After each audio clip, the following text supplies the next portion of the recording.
Good morning, everyone. Thank you so much for taking time out of your busy days to join us this morning. I'm Tara Rodriguez. I'm the Director of the Division of School and Program Improvement here at the Kentucky Department of Education. Thank you for joining us for our Title I Committee of Practitioners meeting. The first thing we'll do is to go over just a couple of reminders, and then we'll have the roll call. So first, I want to remind you, I should be sharing my screen here. This meeting will be recorded. It's also being live streamed at this time so that members of the public can watch it. Please remember you must have a functioning camera, audio, and microphone so that you can see and hear at all times and be seen and heard at all times. And please make sure your cameras are turned on and your microphones are unmuted. All right, so let's go ahead and get started with the roll call, and we will do a little bit more informal introductions here after our first presentation, and we'll take some time to get acquainted since we have lots of new members. But for now, we'll just go over the roll call to see who's here with us today. Kelly Abney. Here. Jan Anger.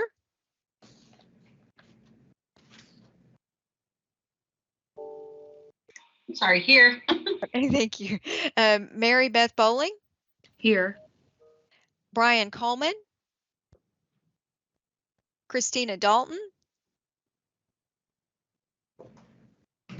Ricky Hanger. Stephanie Harris. Here.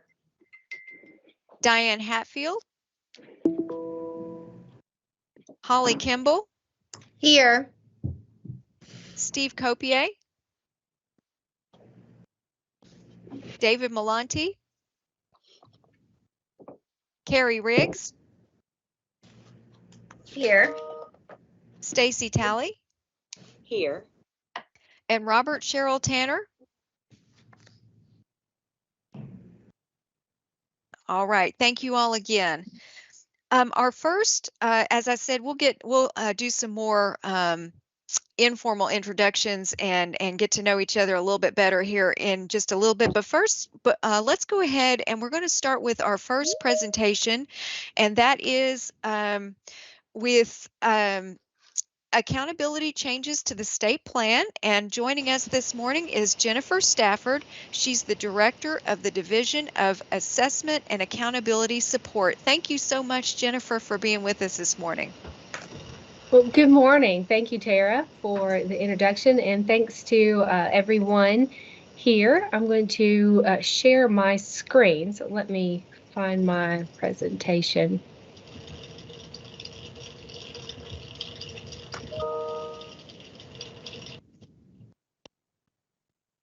Okay, are you seeing my presentation now?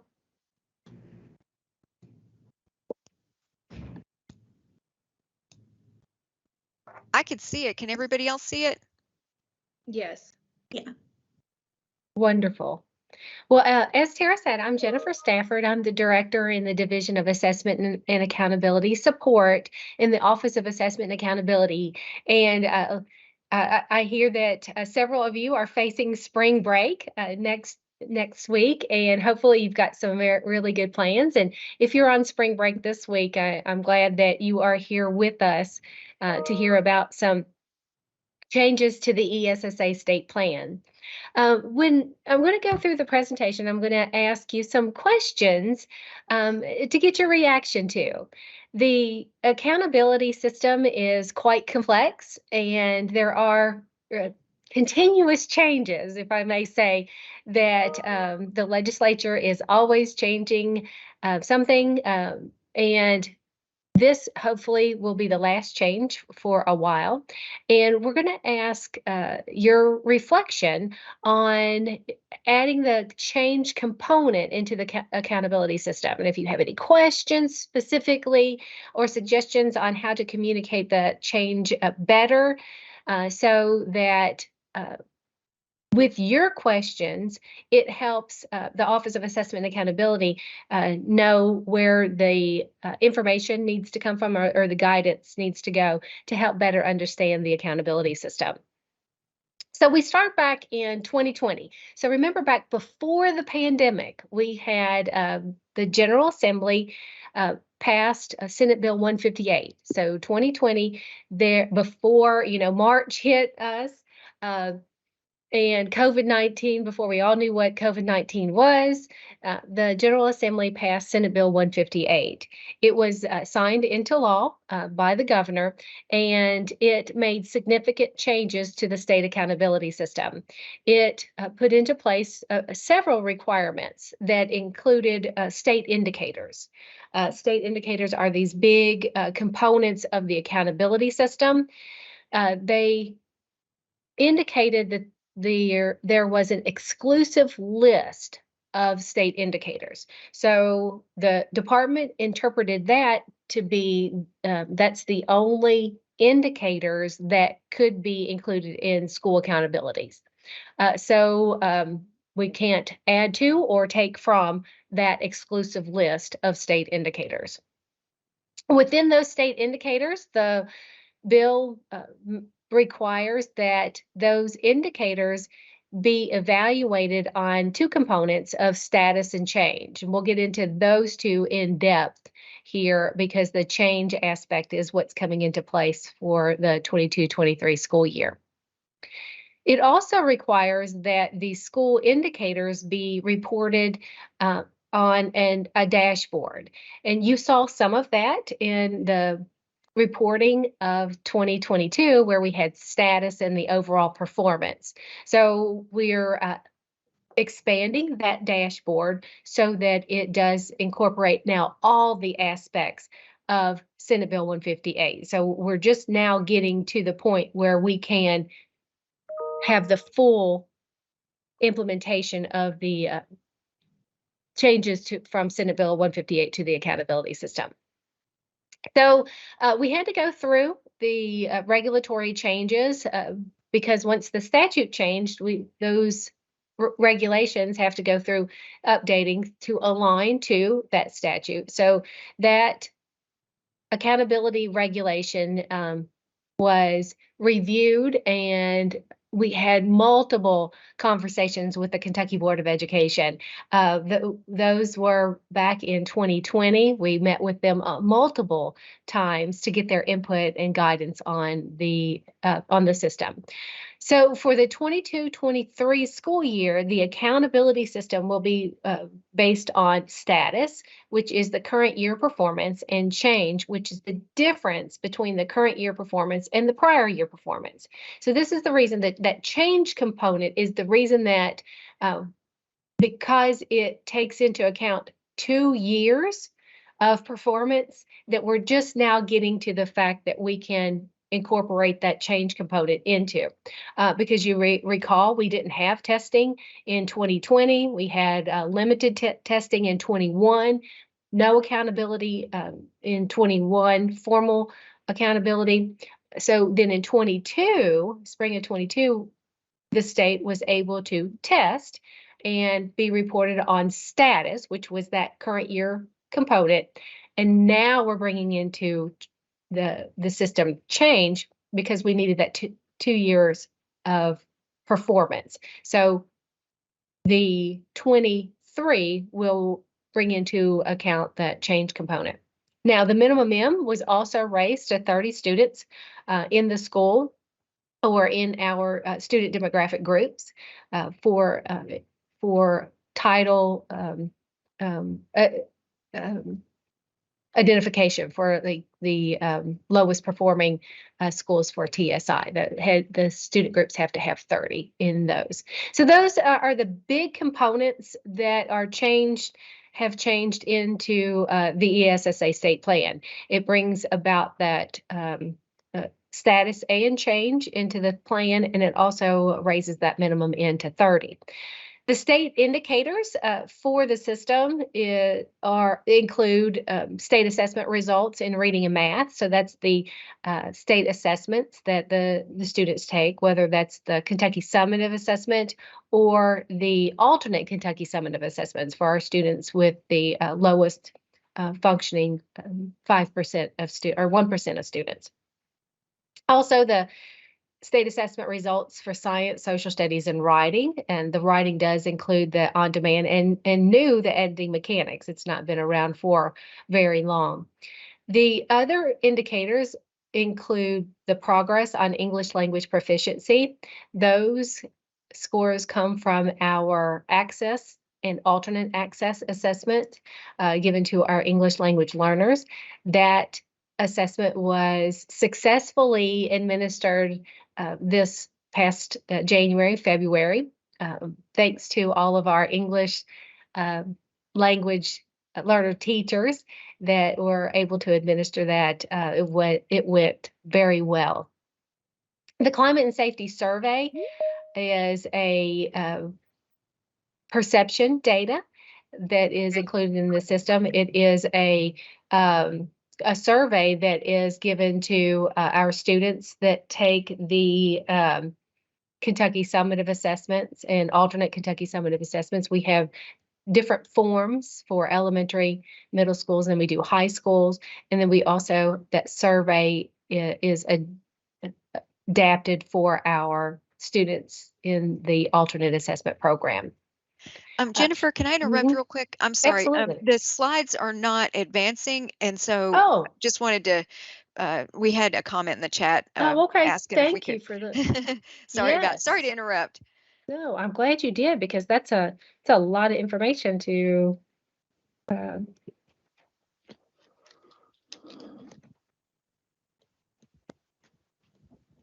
Okay, can you see it now? Yes.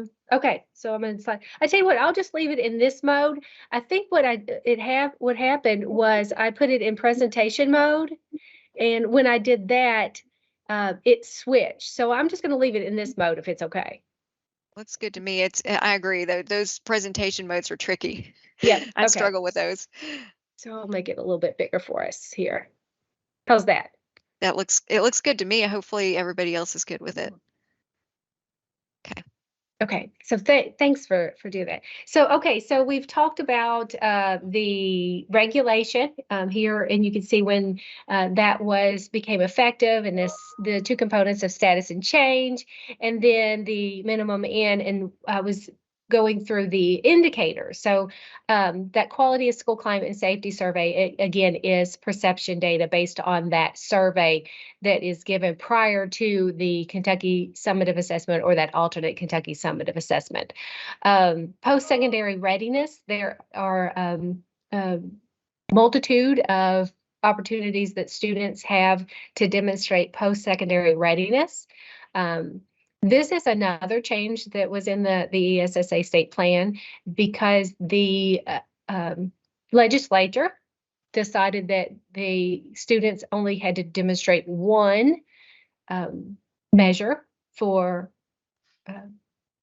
readiness, where it had been two. So we updated that to reflect that change, as well as there are components that are being added of apprenticeship.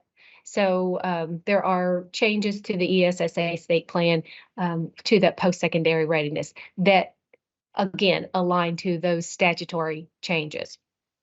The last indicator of the system includes graduation rate, and for the graduation rate into the accountability system, we use both the 4-year rate and the 5-year rate. In Kentucky, we value the fact that students take longer, and we understand that and want to celebrate the fact that those students persist on to graduation. So we do include the 4-year and the 5-year rate into the accountability system. The 4-year rate, though, is used for identification for the federal classification. If we move on to status and change. So as I mentioned, the Senate Bill 158 did bring into the system those two components, status and change. So status is what we've done for years in Kentucky. It's that current year performance based on how those students respond or perceive in their current year. Change, though, is on the indicator. It's not growth. It's not student growth, because that's different, and that's not included in that exclusive list.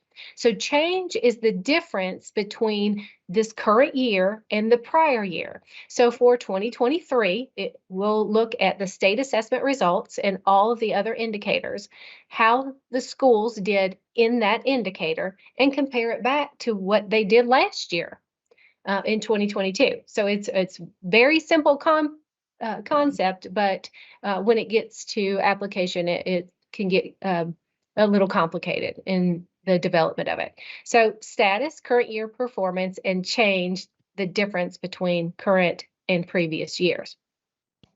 So now, the statute also indicated that for those status and change levels, the Kentucky Department of Education and the local superintendent advisory council must approve those cuts of those different performance levels. So we actually met with LSAC yesterday to get their input as we develop the process of bringing in stakeholders who are going to set those individual cuts for those different levels within status and change. So let's talk about those areas that those standard setters are going to come in with and help determine. So for fall accountability in 2023, and this is where, again, the ESSA state plan was updated to incorporate that change element. We're going to have status, similar to what we did in 2022. The status for each indicator will be reported for status and change. That status will be reported from very high to very low. And then there will be colors associated with each of those different levels. So for status, you can see that it's very high, high, medium, low, and very low, and then the associated colors.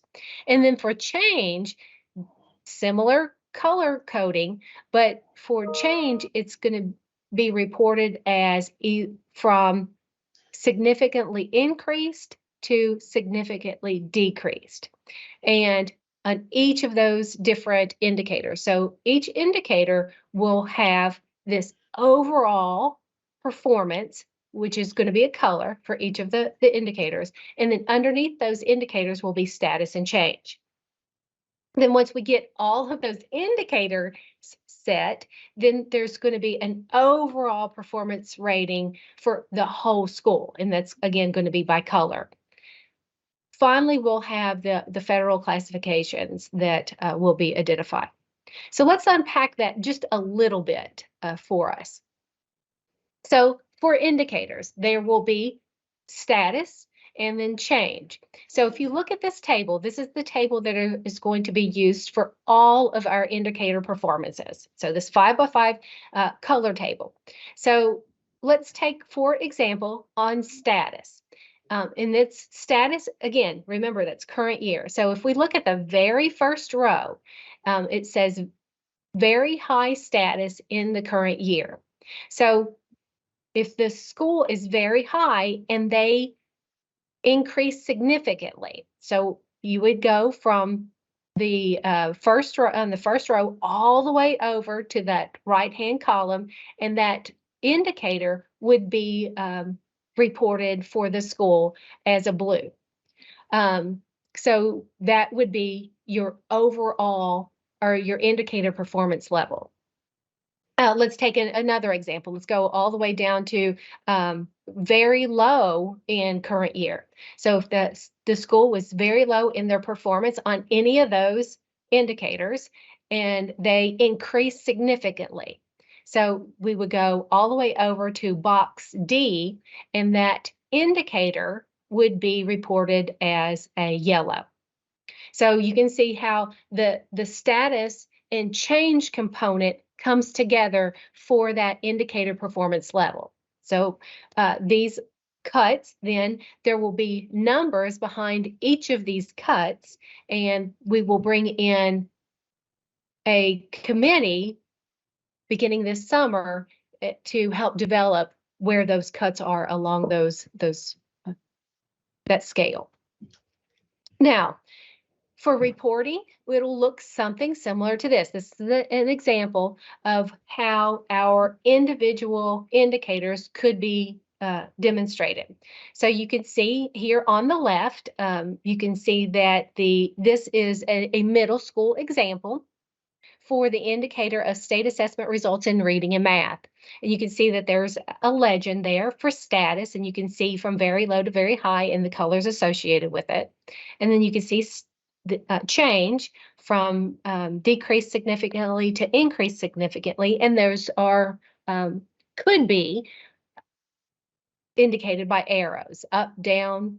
You can see the direction of the arrows, plus you can see the colors of the arrows. So then using that 5x5 table, then however that they scored in status and change, then over on the right-hand side, the indicator level performance would be on a dial, and there would be like a little indicator tick mark that would demonstrate where that school performed within that indicator based on those status and change levels. So then staying again with the middle school example, you can see that the indicators could be reported as dials across. So then once we get all of those indicators and both the color rating and then those numerical scores that are behind those colors, then we'll bring everything together with overall accountability weights. So the Kentucky Board of Education determined these weights, and you can see their value and the value that they place on each of these different indicators and the components by the value that they put on with the weights. And previously, we had weights that were similar at elementary and middle school, but the only difference was high school. This board decided that they wanted to have different weights for elementary schools than they did the middle schools. So you can see how they determined that the weights for the different indicators. So once then we get those indicator weights and the components, then the committee that will come together this summer then will decide how that overall, all of those indicators in that overall designation will combine and where the cuts will be along the color rating. So for the overall then, the school will get just a color rating.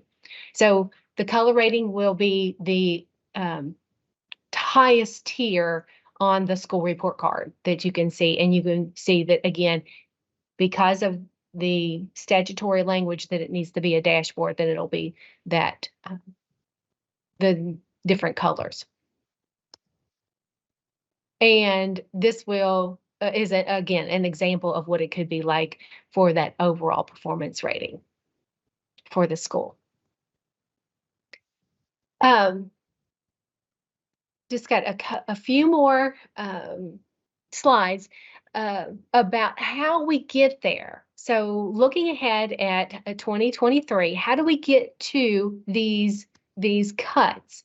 So what we'll have is we'll have a group of individuals. Last year in 2022, I want to say there was about 23, 25 we ended up with that came in to do what we call a accountability standard setting. So there were members that were part of the standard setting last year. And what those standard setters do is they come in and look at performance across all of the indicators. So the Center for Assessment is who the department works with. We work very closely with Brian Gong and Chris Domaleski and Laura Pinsino to design the session where we bring in these stakeholders and talk about what the ratings are, and then the performance within each of those indicators, and they will set that performance level. So what they're always looking for is what is good enough to be at that next level. So if we look at status from very low to very high, they're going to look at it for each one. So where in the performance of our state assessments results, for example, in reading and math, what performance is good enough for that next level? So they'll look at percentages of students that are novice, percentage of students that are apprentice, proficient, and so forth, to say, okay, where along that line is the cut to be good enough to be very high, medium, and so forth. And they're going to do the same thing for change and overall performance rating and indicator level. So to say it's going to be a process is we can't overestimate the complexity of that task that's going to take place.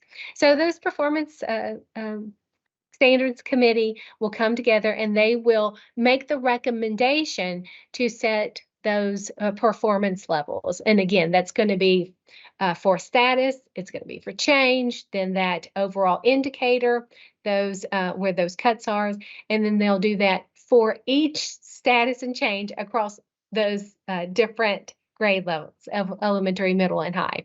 They'll start out first with developing a what we call a performance level indicators and school indicators. So we're going to bring them together in June and ask them to describe what performance at each of those different levels would be. So they'll be talking through descriptive language around each of those indicators and each of those performance levels, and then what the school would look like overall on those. So they'll start out with just some descriptive words. So we'll do that, and then they'll be asked to come back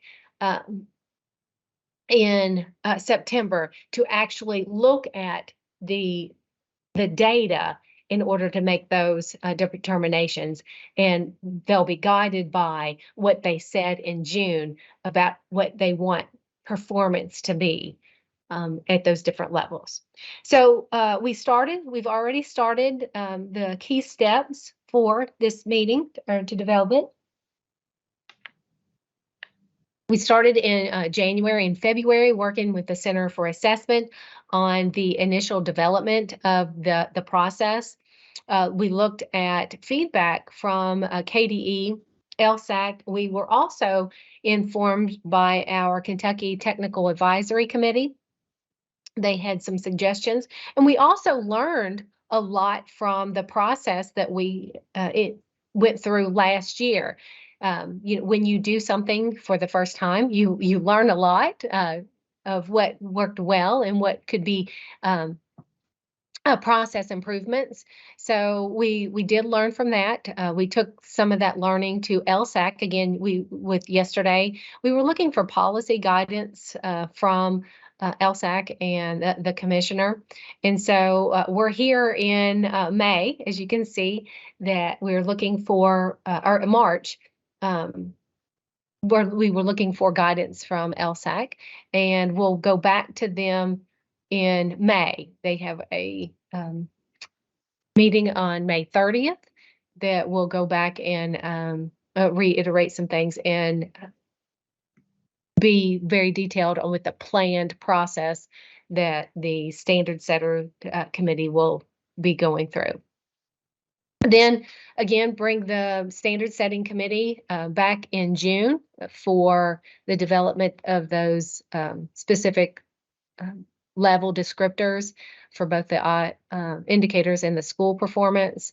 And then along the way, we'll be working toward releasing student results and released items, and then accountability. We'll bring those standard setters back together in September once we have all of those scores back, put together some plans for them in September so that we can release in the school report card in October. So that's the tentative plan for the standard setting workshop and bringing together those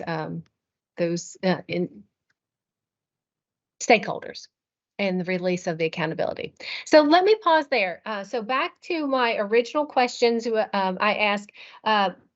Let me ask you for any clarifying questions, guidance on how to better communicate that.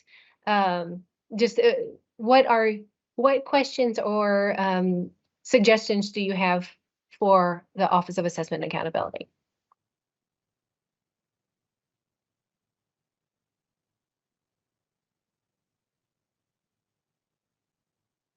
And if you get put in chat, you're welcome to put in chat, or you are also welcome to open your mic and have a conversation.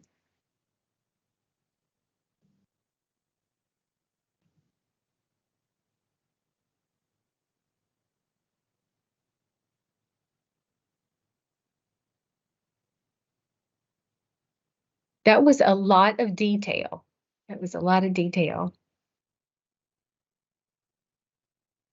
All right. While we give people just a minute to thank Jennifer, if you don't mind to send me this, I'll send the presentation out to all the committee members. It will probably be tomorrow, but we will get that out to everybody. Absolutely, be glad to. All and right. then also on this last slide, let me go to that one, is my email address. And we also have a division mailbox. If you have specific questions, be happy to address those individually and be glad to hear your comments as well. So I'll let me check chat again.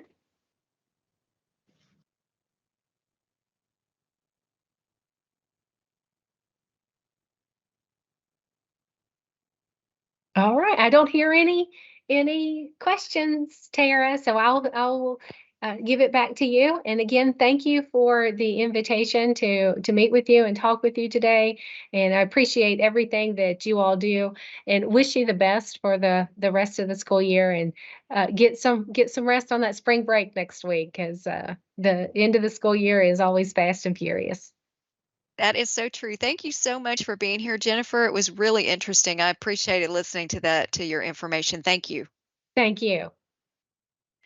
All right, everybody, I'm going to go ahead and share one additional screen, and then we'll go ahead and have our informal introductions. If I can get this to share.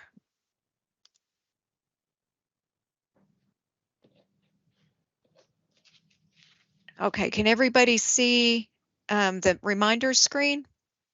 Yes. Okay, good.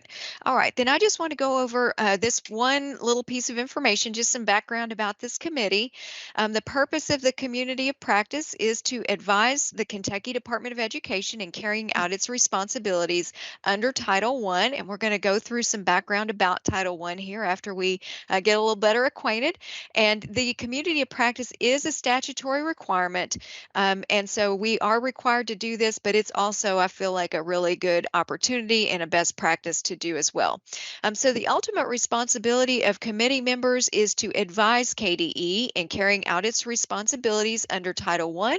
And so as members, we ask that you attend meetings, that you participate by advising on policy decisions, advise on proposed or final state regulations, and help review and revise technical assistance documents and publications. And we bring forth some of these types of activities, as needed. And we'll talk more about that a little bit later on. So right now, though, how about if we go ahead and take a few minutes to talk a little bit, just have a little bit more introduction. Please make sure that your camera is on at all times, as was mentioned. And then I'll just go down the list again. And if you want to just, because we did have a couple folks who joined late, came on a little bit after we'd already called the roll. So I'll go through the list again. And if you want to just unmute yourself and tell us your name, and then also what is your role. I sent out a membership list with the meeting materials. If there was anything on there that's not correct for you, please let me know so I can make that change, because we do post that on our Title I Committee of Practitioners webpage. So just your role as far as what you do with Title I, or what you would like to learn about Title I would be fine as well, just to give us an opportunity to hear a little bit about you. So Kelly Abney, do you want to go ahead and start? Yes, I'm the principal of Menifee Central K-8 here in Menifee County, and we are a Title I school. So one thing that I feel like is kind of goes along with this is we're also a family-friendly school. So we got that certification this year. So I'm just really proud of my staff and our community members for helping us do that, because I feel like that supports our Title I program. Wonderful, thank you. Jan Anger? Hi, I'm Jan Anger, and I'm serving as a parent on the committee for this, but I also teach in the College of Ed at UK, and I am in Scott County where my kids go to school. So, thank you. Mary Beth Bowling? Yeah, good morning. Mary Beth Bowling, and I am superintendent here in the Archdiocese of Louisville. I'm representing our about 39 elementary schools across 7 counties, and we partner with our local LEAs to administer Title I funds. Primarily here in Jefferson County is our largest group that we serve. So for me, this is a learning experience and a way to make sure that I fully understand the implementation of Title I and how those that need that can benefit in our schools. Thank you. Christina Dalton? Good morning. I am the lead district social worker in Davis County Public Schools. We have close to around 12,000 kiddos here, and I think it's such a privilege to be part of this committee, to learn more about Title I and ways that we can be removing barriers to education. So thank you for having me. Thank you very much. Stephanie Harris? Hi, I'm Stephanie Harris. I'm the Chief Academic Officer, Assistant Superintendent in Montgomery County Schools. And one of my roles as Chief Academic Officer is also Director of Federal Programs. So I work with all the titles in Montgomery County. And I've done this role for a few years, but I feel like I'm continuously learning. I was a Title I school principal when I was an elementary school principal. My school was Title I. So I just feel like there's still so much to learn, and I know things change constantly. So I'm excited to be a part of this committee. Thank you. Holly Kimball? Hello, I am the Title I Director for Mason County Schools. I also serve as instructional supervisor for the district. So I'm just really excited and honored to be asked to serve in this committee and to learn as much as I can to make sure that we're benefiting our students to our best ability. Thank you. Carrie Riggs? Hello, I'm Carrie Riggs. I'm math interventionist at Sparrow Early Childhood Center in Anderson County. I do kindergarten math intervention, and we're a school-wide Title I school, and we implement Title I funds for family involvement and community involvement. And thanks for allowing me to be on this committee and learn more about Title I. Thank you so much. Stacy Talley? Good morning. My name is Stacy Talley, and I am the coordinator for the migrant program for Warren County Public Schools. I've been in this position for 3 years, and prior to that, I was a teacher. I've taught special ed, regular ed, ESL, kindergarten up through 12th grade, mostly in Title I schools. So I have a lot of familiarity with Title I, but there is always a lot to learn. Thank you. And Mr. Tanner, Cheryl Tanner.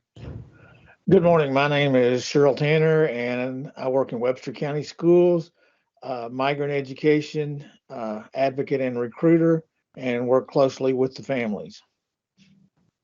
Thank you so much. Did I miss anybody? Okay, and you may have noticed there's a few additional people on the call. They are helping provide support to the meeting. So they are KDE employees helping to provide support. So, all right, well, thank you all so much. And I'm going to go ahead and proceed on through the slides. Our next item on our agenda is an overview of Title I and KDE program administration. This is going to be familiar information to some of you, and hopefully a review, and will be maybe new for some as well. Can everybody see the slide? Yes.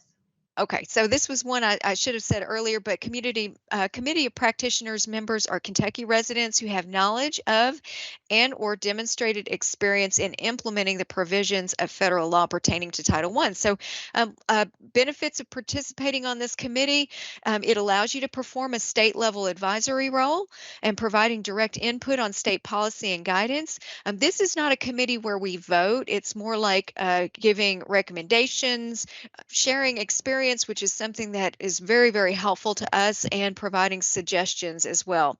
It gives you the opportunity to share your expertise and also to hopefully learn from others and learn more about what we do here at KDE in our role, and hopefully to together impact Title I and general education. And you will see a link on the slide to our webpage. So here's a short overview. I'll go through this rather quickly. If you have any questions, please don't hesitate to ask them. Title I was signed into law in 1965. It has been reauthorized over the years, for example, as the No Child Left Behind Act, and most recently as the Every Student Succeeds Act, or ESSA, in 2015. And in the picture here, you see it being signed by President Johnson in a formal ceremony. Again, ESSA was enacted in 2015. There are some of the major sections of this law, and we're talking about Part A. There's also a Part C and a Part D.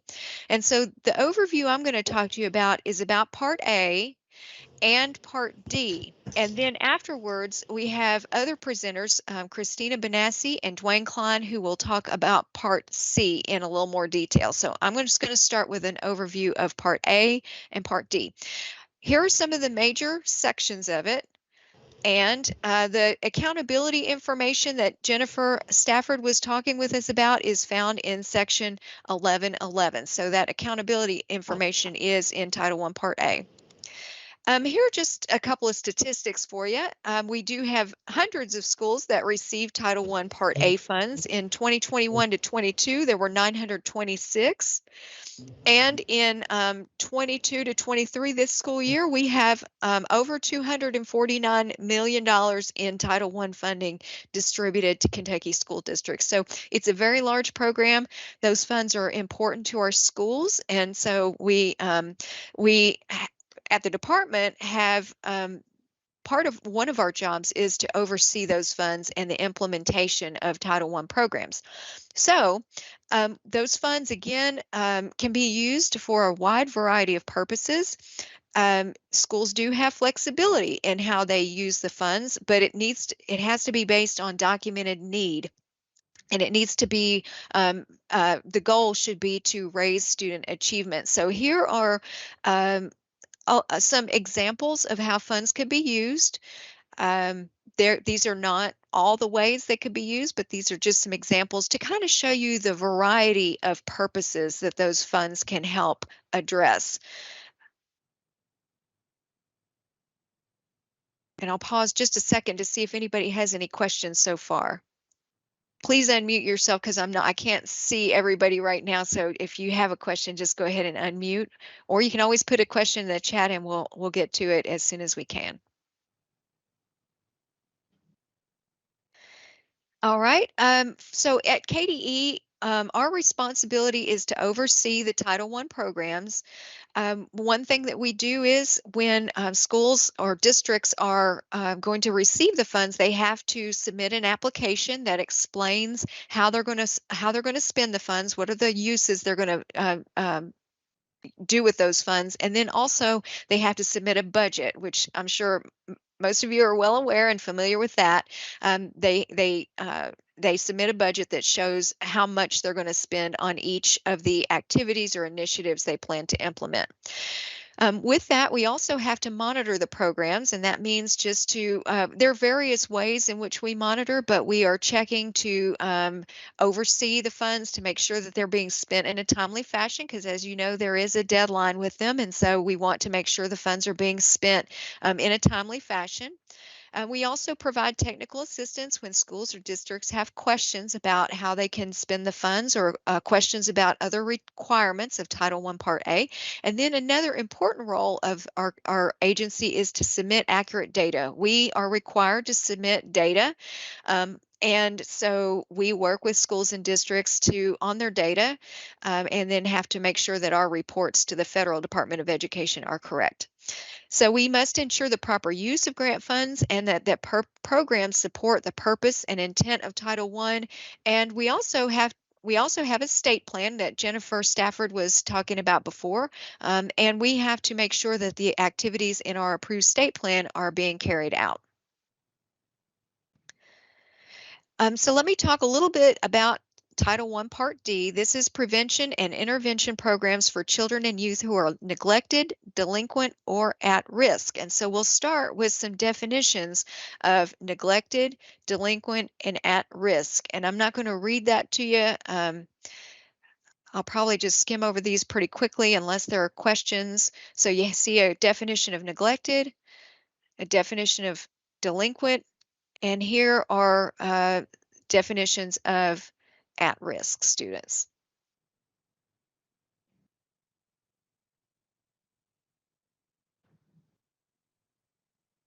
All right, the goals of Title I Part D are to improve educational services to children so they can meet the challenging state academic content and achievement standards, to provide neglected and delinquent youth a successful transition from institution to further school or employment, to prevent youth who are at risk from dropping out, and provide youth who have dropped out and youth returning from correctional facilities with a support system to ensure their continued education. And so here are some examples.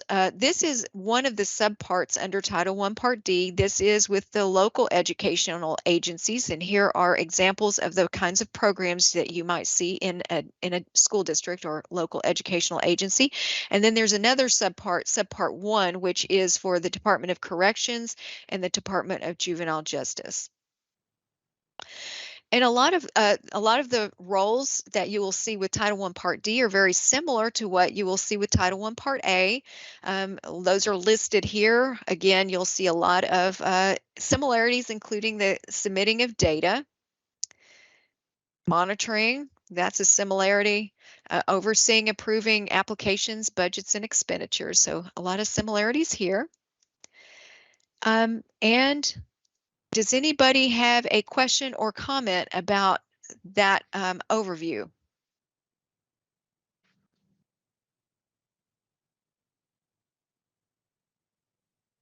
All right, then we will proceed on to our next agenda item, which is a Title I Part A topic. And Aaron Sedeth, who's the manager for Title I-A Support and Improvement Branch, will be leading us through our information and discussion about paraeducator requirements under Title I Part A. Aaron, do you want to go ahead and take it away? All right. Good morning, everybody. So like Tara said, we're going to be talking about paraeducator requirements. First up, just to kind of make sure we're all on the same page, I'm sure most of you know that there are all kinds of different terms that are used when talking about paraeducators. Paraeducator, paraprofessional, instructional aid. Some of our districts have their own terms that they've created, but ultimately we're talking about the people who are providing instructional support to our students, not the people providing direct instruction, our teachers, and also not the people providing non-instructional support, our clerical, cafeteria workers, custodians, things like that. No matter what the title of the position is, anybody who is serving in this role of paraeducator in either a Title I school-wide program or anyone who's serving in this role and being paid either partially or entirely with Title I funds in a school operating a targeted assistance program needs to meet certain requirements. So here on the screen is where paraeducators are mentioned in ESSA, both in section 1111. The two references are that, first of all teachers and paraeducators working in programs supported with Title I funds have to meet any applicable state certification and licensure requirements. And then the other reference is requiring states to have standards for paraeducators working in schools supported with Title I funds. And these standards need to include the qualifications that were in place the day before the date of the enactment of ESSA, so meaning under No Child Left Behind. And I've also got a link to the paraprofessional non-regulatory guidance on the slide for you. Right, we can go, okay. So here are the requirements for those paraeducators working in a program supported with Title I funds. First of all, they must have a secondary school diploma or its recognized equivalent. And then this is the kind of newer part that came with No Child Left Behind and then is also still in effect under ESSA. Paraeducators must meet additional qualifying educational requirements, and they can do that through one of three factors. So the first is that they have completed at least 2 years of study at an institution of higher education. And when we say 2 years of study, we mean the equivalent of 2 years of full-time study as defined by that institution of higher learning. So for most, that's going to be 12 credit hours per semester, meaning they need a total of 48 credit hours. For others, there may be some institutions that it's 15 hours per semester, so they would need 60 hours total. Another way they can meet this requirement is to have obtained an associate's or higher degree. And then the final way is to have met a rigorous standard of quality and be able to demonstrate through a formal state or local academic assessment. And they need to be able to demonstrate that they have knowledge of and the ability to assist in instructing reading, writing, and or math, as well as or the knowledge of and the ability to assist in instructing reading readiness, writing readiness, and math readiness as appropriate. Okay, we can go to the next slide. The way that they demonstrate that final one with the assessment, the way they demonstrate that in Kentucky is with something called the Kentucky Paraeducator Assessment, or KPA. This assessment is administered by the district. It contains 60 questions that are either multiple choice or true and false, and it's divided into 3 sections: literacy, math, and instructional strategies. There are 3 different versions of the paraeducator assessment, and districts can obtain the tests and the keys from our paraeducator consultant, Emily Mead. The test is untimed. However, the district, or if it's being given at a testing center, they may place consistent guidelines on a time to complete the assessment. This is a paper and pencil test. You cannot use a calculator on it, but you are permitted to use some scratch paper. In order to pass, people have to have answered at least 48 questions correctly, and you get 3 attempts to pass.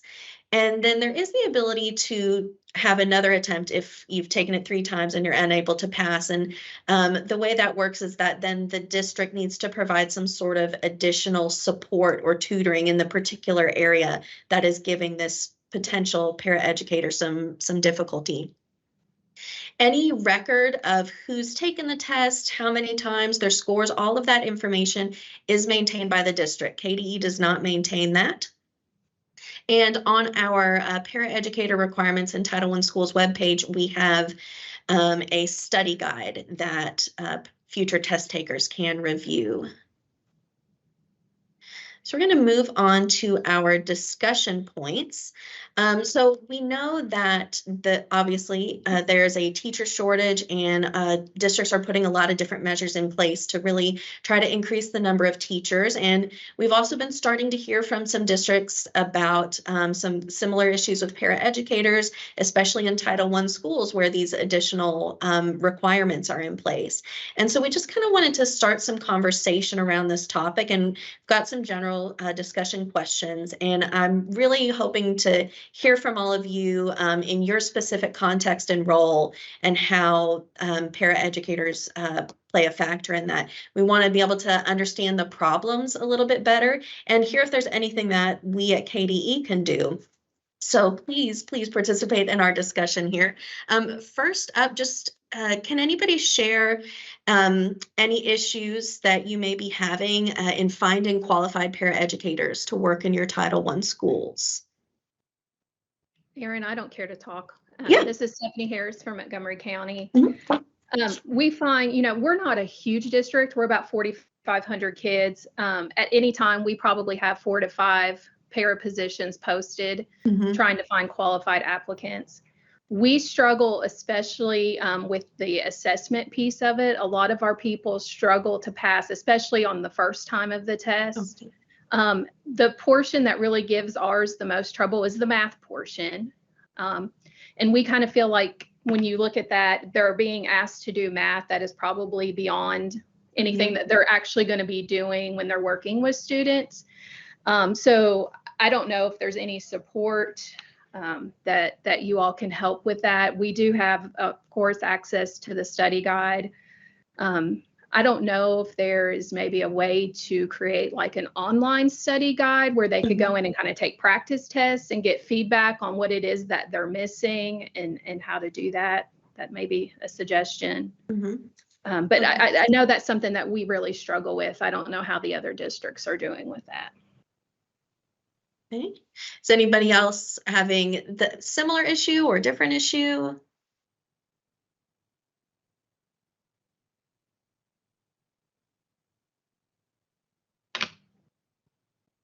I know I've seen some different emails and phone calls and things from districts kind of hearing similar things. So what can anybody share? Like, what are you doing to address any of these potential problems? Finding qualified paraeducators, helping them meet those requirements, retention. Does anyone have any good suggestions or anything that we could help with?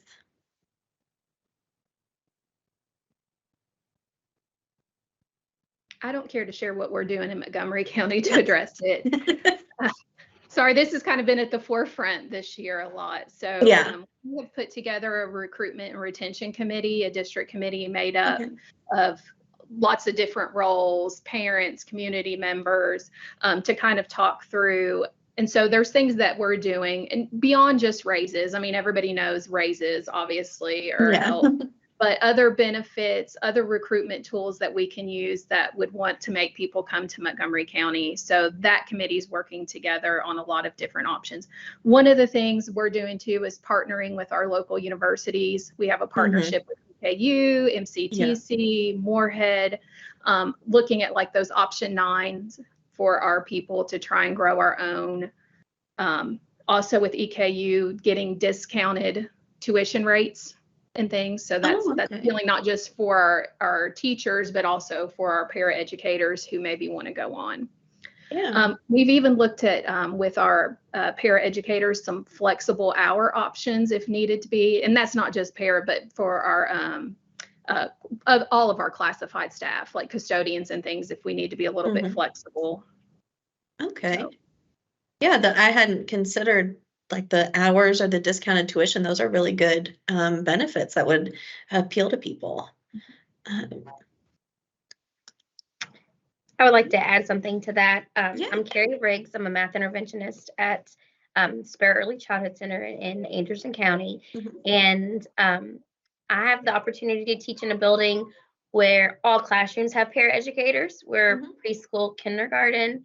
And so we have 8 kindergarten classrooms, 5 preschool classrooms, and then all of those classrooms have paraeducators on top of special education paraeducators, and we have some floating sub-like paraeducators. And it is very difficult to fill those positions when you have so many in one building. But we do have lots of paraeducators who are wonderful educators, period. They're wonderful educators. And would really like to, she was talking about growing your own, use the option 9 to entice them to go back to school to become certified classroom teachers, whether that's in a preschool setting, IECE, kindergarten, or special ed. So any information that can be sent out from KDE regarding that, I think would be greatly beneficial to help. And just, I think in education, teachers who just have it, and we have definitely some paraeducators who they just have it, they're just with it, and they're great educators and doing a wonderful job, and just growing them to be certified teachers is an option I know multiple people in our building would appreciate. Yeah. All right. Does anyone else have any recommendations for something that KDE could do to help meet these paraeducator requirements? Something you've discussed with other districts, or if you were at a conference talking with somebody from another state, like what are some things you've heard that are out there? Something that we're doing in Webster County is temporary, but we're targeting college students who are majoring in education to work for us part-time as paraeducators. That's a really good idea. Get them some exposure to being in a school even before they're doing their student teaching.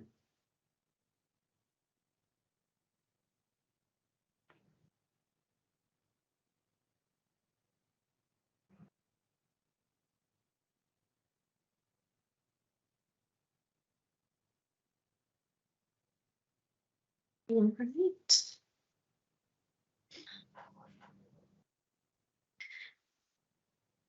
All right, and then if there's anything you think of after this meeting is over, my contact information is there on the screen. Please reach out and let us know any questions, as well as what we can do to help you, find and retain these qualified paraeducators.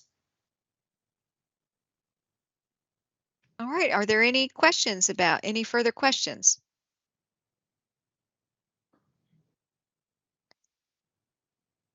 All right, thank you so much, Erin. And thank you all committee members for adding to that discussion. Thank you. All right, our next agenda item is, let me find my actual agenda here. It is an overview of the migrant program in Kentucky, which is Title I Part C. And we will be hearing from Christina Benassi, who's the Migrant State Director, and Dwayne Klein, who's a program consultant in our Division of School and Program Improvement. So Christina and Dwayne, do you want to go ahead and get started? Sure thing. So I'm Christina Benassi. I'm the Migrant State Director. I've been working here at the department for 12 years now. The Migrant Education Program is a special program. It was kind of developed after Harvest of Shame was published in CBS. You can kind of read all that and kind of see what's going on. It's a great documentary on YouTube if you want to check it out. But because of this documentary, it was showed at Thanksgiving, the Congress and everybody for the first time was able to see that our nation had a problem with these students that are moving around constantly due to their lack of mobility, or not lack of mobility, but mobile lifestyle, and their lack of belonging, short span of instruction because they're moving where the crops are. And because of this is where we end up getting the Migrant Education Program. You heard Tara talk about the Title I Part A. So again, I'm visual. So if you have a big umbrella, you have Title I Part A, and it covers all of our students. Then there's these other sub-programs to kind of fill in the gaps that Title I Part A doesn't fill. So with that, and Tara, you can go to the next one too, please. November 3rd, 1966 is when we got our Migrant Education Program. Again, it was a year after our Title I Part A, so you see that we're right there next to Linda B. Johnson also signed this one into effect as well. When we started the migrant education program, we started with $9 million. So again, it was very small amount of money even at that time. Just now to give you an idea, Kentucky alone gets about roughly 8 million. So again, just to kind of let you know where we are and how we have developed this program to help these students. The mission of the migrant education program, again, very similar to all the other title programs, is OME is our Office of Migrant Education at the federal department. They're going to provide us with excellent leadership, technical assistance, and of course, financial support. And because of that, we want to improve these educational barriers for these children. We want to make sure they're successful, so the academic success of these migrant children, youth, agricultural workers, fishers, and their families. So again, very similar to what you heard with Title I Part D, is we want to make sure that these children are successful, they're able to graduate, they're able to meet the state standards and kind of move forward in life. So what is this migratory child that we keep talking about?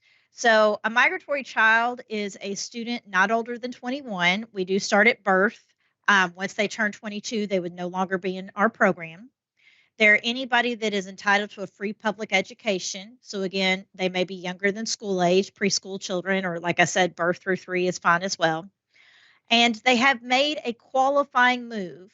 So it means they have to cross school district lines within the last 36 months. They don't have to cross at the same time as their migratory agricultural worker, which is typically a family member, but they have to do that within about 12 months. Once we have our migratory agricultural children and their workers and they've qualified for our program, then we assess the needs of these students to see if they are, how much they're failing, if they have low test scores, if they're novice on the Kentucky Standard Test, if they are failing in their schools, if they're failing district assessments. We look at all this information, and because of that, we may give higher priority to those students by providing them more tutoring options or more advancement in classes. We will try to talk on their behalf and advocate for these students so they get more RTI or EL services or different things. So our priority for service students are those that have made a qualifying move within the last year. They're those that are at risk of failing, or if they have dropped out of school. Again, some of the services that they offer, we have tutoring. We'll assist with school enrollment packets. We'll help students. We do some interpreting for some of our migrant families. Depending on the school district, they may offer transportation. We always try to help them with referrals. We'll have educational field trips, especially in the summertime. Lots of summer instruction where we're supplemental program, college visits. So lots of different things that we do for these students.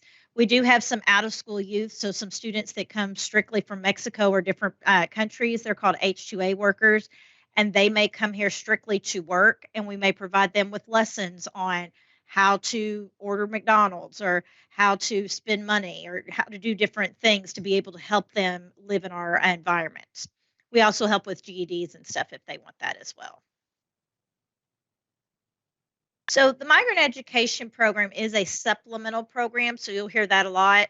So we always have our little cupcake here where you see our regular school year programs, you know, anything that they're purchasing with general funds, anything, all of our children should have those same opportunities. Title I Part A, if they're a school-wide program, they should get the same opportunities for these students. Even EL, you can see they're kind of the sprinkles on there. EL is also a supplemental program, but they should get EL services and stuff. And then migrant, we're the cherry on the top.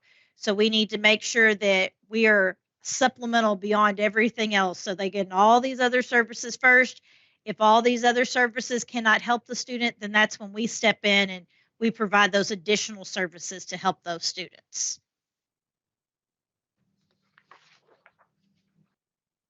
Is there any questions on what the migrant education program is or what we can offer some of our students?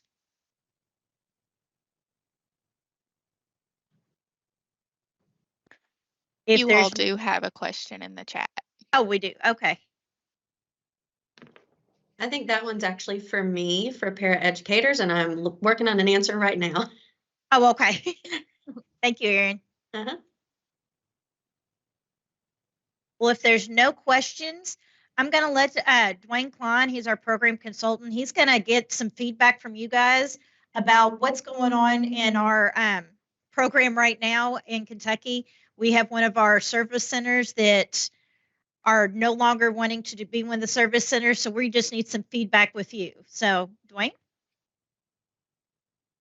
Good morning. If my face gets bigger in the screen, it's because I'm wearing bifocals and I have to lean forward to read my notes.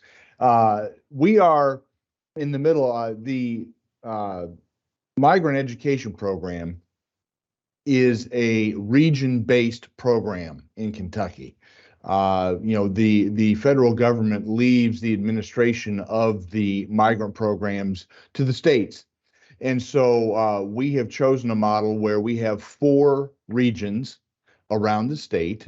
We also have several what we call standalone districts that receive directly funding, and we determine whether or not a district receives those funds directly, or if those funds then have to go to their region based on the number of migrant students in any particular district. The smaller districts with smaller migrant enrollments, typically we pool their money in the region offices, and then we provide those services through the region office. For example, Stacy Talley and in fact Cheryl Tanner, both of their districts receive direct funding because of the number of migrant students that they have. So we are presently working through a situation with our southern region. We have a northern, a southern, a central, and a western region, and you can see their fiscal agents listed on the slide here. We typically have worked with colleges, BCTC, some junior colleges, some community colleges, but we've also worked with the central region, for example, has a school district as its fiscal agent, and then the southern region currently has a 4-year state college, EKU, as its fiscal agent. You can go to the next slide, Tara. The issue that we're facing is that these fiscal agent contracts are renewed basically every 3 years with the state, and we have to do a request for applications when we do that, an RFA, and we send that out to all the potential fiscal agencies around the state.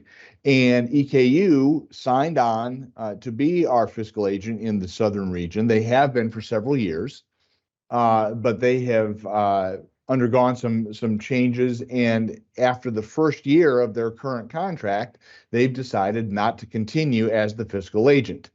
And so you can see here, the kinds of certainly the staff members, the titles that are there, and I'll explain those a little bit, but also the kinds of services, the kinds of things that we do at a region office or at a district office if they receive direct funding. For example, advocates are those staff members who provide generally non-academic types of services.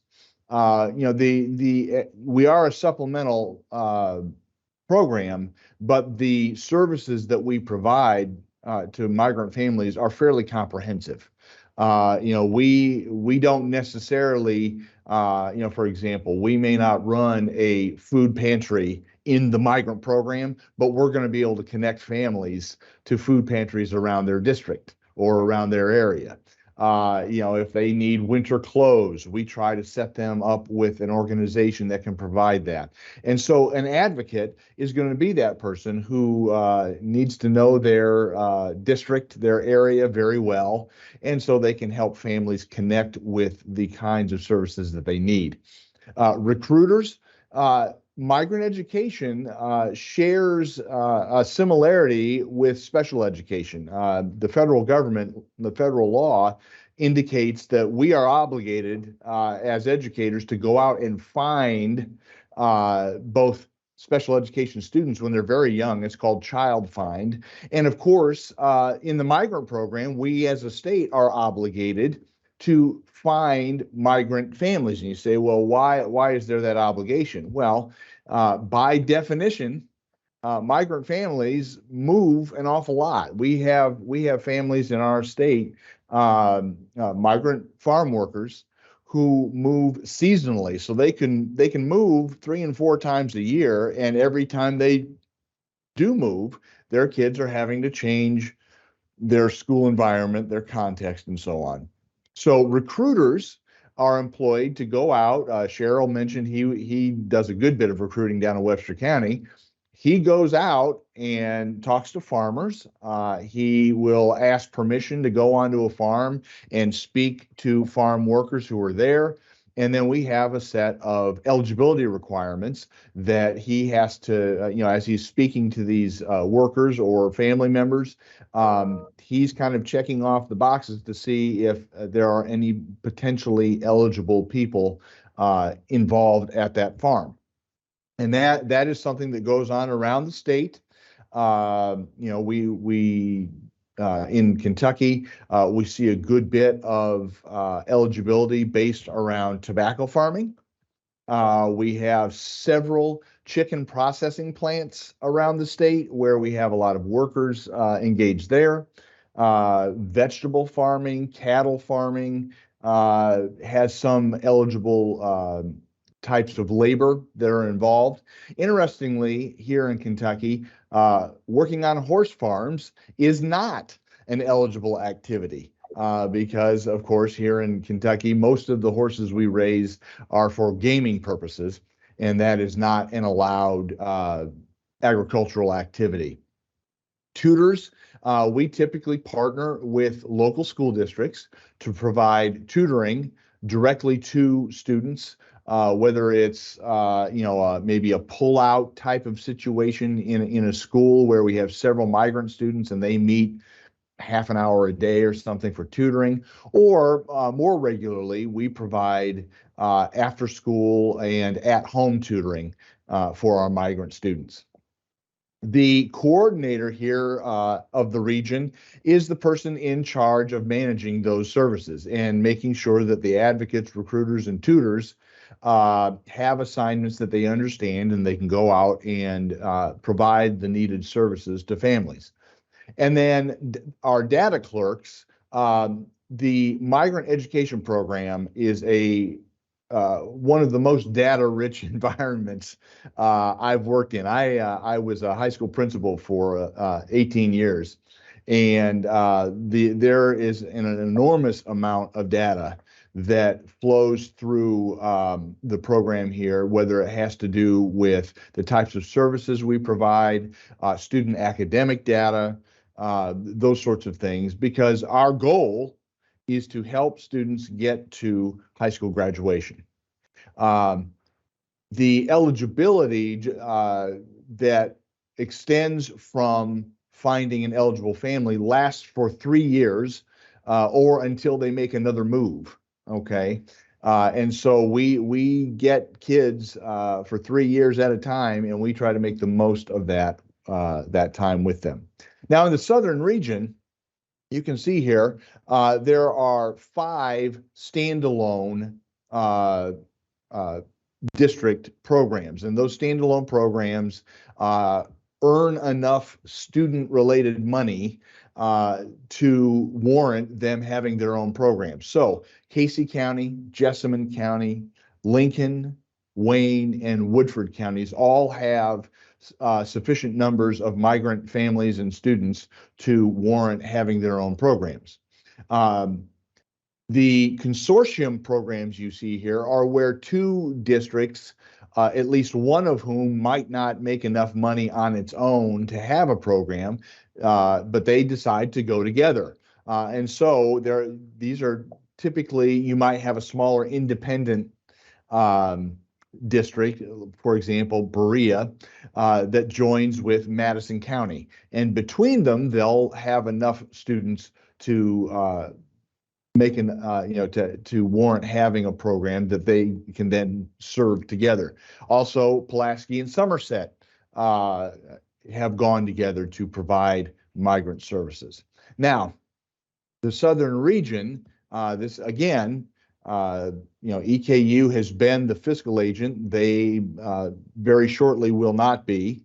It also covers several districts that have migrant students but are not big enough to have their own programs. So the region office provides the services we just discussed for all of these different districts. And so there are 23 additional districts that have migrant students in them that the region office is responsible for providing services to.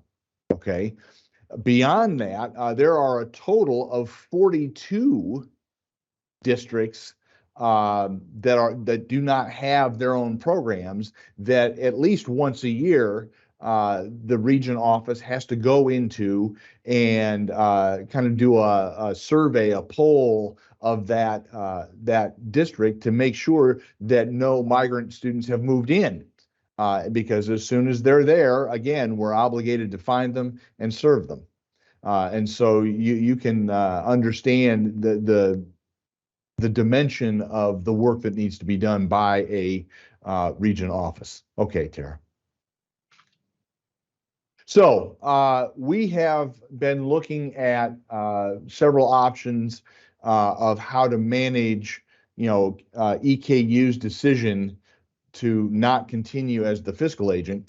And the best option we've been able to put forward is to have KDE as that fiscal agent. We're here at the department, we are going to take in the regional office work and help supervise that. One of the things that we run into is that, this is a state-run program. And so we have a lot of the infrastructure that extends from KDE. So this will be a fairly natural fit for a region to come under the KDE umbrella. It should also provide opportunities to kind of streamline pieces of the activities that we manage. Certainly the time that it takes to go back and forth between a region office and KDE and a district, that will be significantly shortened as we have staff employed by KDE to be able to operate those services. Now, we do have a couple of opportunities for feedback, and we're very interested. KDE has not been a direct fiscal agent of a region, and so we're looking for feedback first. As a hosting agency, as somebody who's going to kind of have a skin in the game here directly, we're asking for input on the kinds of things that you think KDE should focus on. Think of the programs that you host maybe locally. What are the types of things that you need assistance in terms of the focus you provide? Are there things that we should make a priority that maybe we may not be thinking of, we may not be aware of, because we are taking on the added responsibility of a direct service operation through the region. And then there's lots of experience here among the viewers here in terms of administration, whether it's building administration or district administration. Are there things within the administrivia that we have to do that you think we could perhaps improve on or streamline? I mentioned earlier the need to streamline things. So I want to open this up. Please feel free to use the chat or unmute and please share your comments, and we'll be glad to have your comments to think about.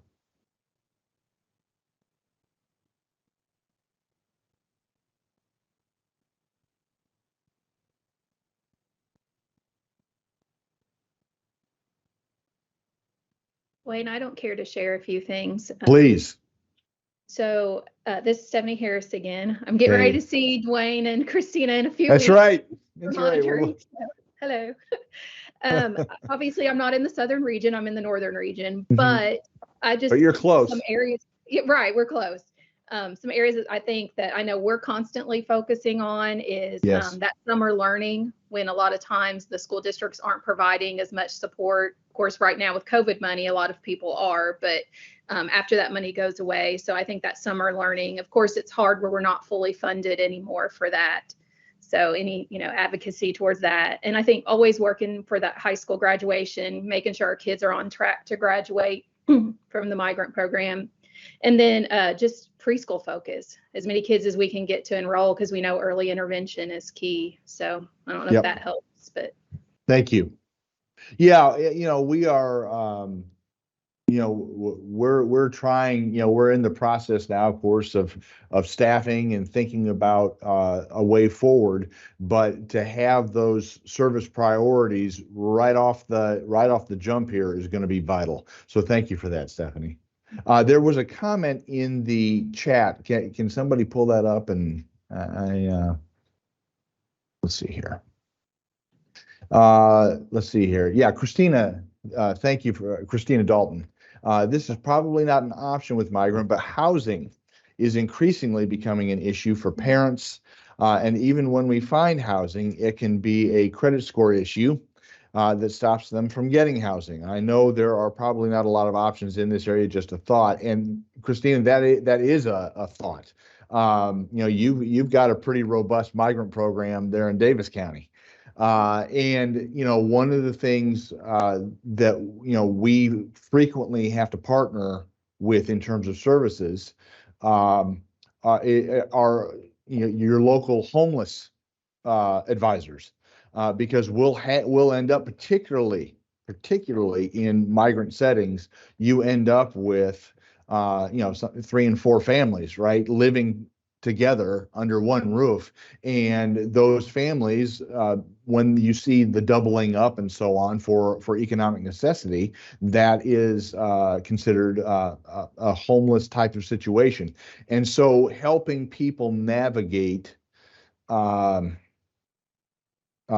additional services they can get because students are homeless, in addition to coming alongside them through an advocate, for example, in the migrant program, and helping them find appropriate or other appropriate housing, that is always a challenge. So yes, and there are the H-2A workers, for example, are promised as part of the H-2A contract. Farmers have to give them a place to live. But if they have families, sometimes that doesn't work out. They are not obligated to provide family housing. So that can create quite a difficult situation. Are there other comments or thoughts in terms of areas that you might think we need to consider focusing on?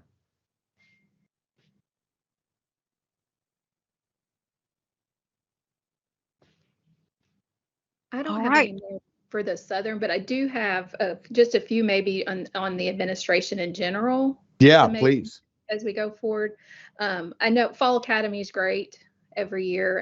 I always enjoy going to that. I always take something away from that. I think especially I know you guys have a variety. You always have new, workers into the programs, but if you could offer maybe some more differentiated training during that for the experienced migrant workers, like really going deeper into what they do. I know there has to be kind of that surface level training because you have so many new staff members, but if you could do a little bit more differentiated training for our experienced migrant workers. And then, of course, you guys already know this. I know the web app. I think I hear that all the time. Just they like the web app. I think it's really added consistency to the migrant program that wasn't there prior to the web app. But anyway, to make it more friendly, maybe even some like screenshots or handouts of what has to be in the web app, so they make sure that they're really kind of focusing their time on what needs to be in there and not, wasting it, maybe doing other things. So. Good. Thank you. Thank you all so much. Really appreciate the engagement with both of these topics we've brought forward. We have just about 1 more minute, so I'm going to try to get this in here because I want to end on time. I'm going to send you the slides that Jennifer Stafford presented. I'm also going to send you 3 tentative dates for next year. I have one morning meeting, one afternoon, and another morning. Those can be changed. So if you feel like you can't do one or the other, let me know, and I will try to get the time and the day that is best for everybody. I anticipate we will continue to work with both the topics of the paraeducators and the migrant changeover. Do you all have any other future topics that you would like to recommend?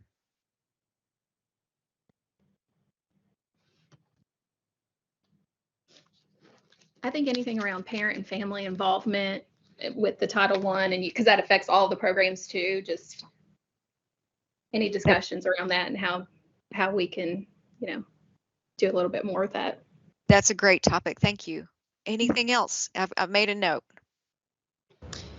I think a lot of times we're always curious to make sure we're up to date with all of the necessary procedures and policies that Title I schools and districts should have. So I don't know if there's a listing anywhere we could compile a listing together. That might be really helpful. Thank you so much for that suggestion as well. I also was thinking of if there are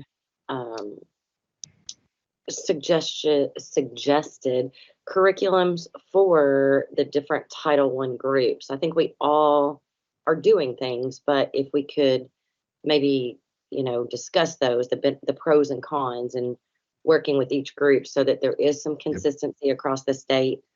As migrant, we have lots of people that move all across, and so we can find the programs, or just discussing the different programs that Title I groups are using with their students. And thank you for that suggestion. And we will reach out with NKDE to see who would be best to come and speak to that. Thank you for that suggestion as well. All right, it looks like we are 1 minute over. I really want to, I'm a stickler for time. Everybody can tell you that. Thank you so much for joining us today. I really appreciate your engagement and your participation, and look forward to meeting and talking with you in the future at upcoming meetings. Thank you so much for agreeing to be on this committee.